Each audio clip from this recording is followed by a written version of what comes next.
You are wearing a Viking, not a costume, not a metaphor. The word covering your body right now, skin, was left behind by Norse raiders who sailed into England over. Before they arrived, the English had a perfectly good word for it, hide. You still know it. A tannery hides hides. You hide something under your skin. The word survived. The year is somewhere around 800 AD. The Vikings are coming, and they're not just bringing axes, they're bringing Old Norse, skinn, pronounced almost exactly as we say it now. It meant the outer covering of an animal, specifically one that had been stripped, processed, prepared, a working word. The English speakers who lived alongside these settlers didn't resist it. They adopted it. And over 2 centuries, skin pushed hide off the human body. This is called contact linguistics.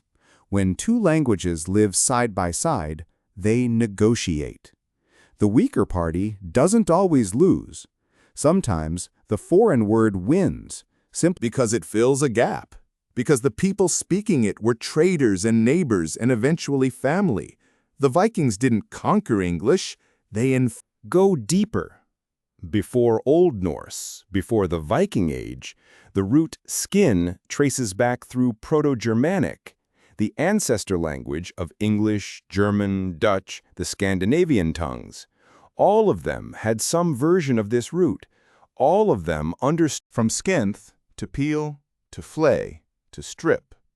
The original meaning wasn't protective, it was about removal. Skin was defined by what happened. Language carries the assumptions of the people who made it, and the people who made this word lived close to animals. They hunted, they preserved, they cured hides for winter. Their word for skin was built around. We reversed it. Your skin is now your boundary, yourself, the thing that contains you. But the word itself remembers something more. There's a cluster of skin words in English that reveal this history. Epidermis, Greek. Cutaneous, Latin. Dermatology, Greek again. The medical world went back to classical languages because the everyday English word felt too raw. Even now, the skin has 2 vocabularies, the one you feel and the one the doctor uses. The Norse left this island over 900 years ago.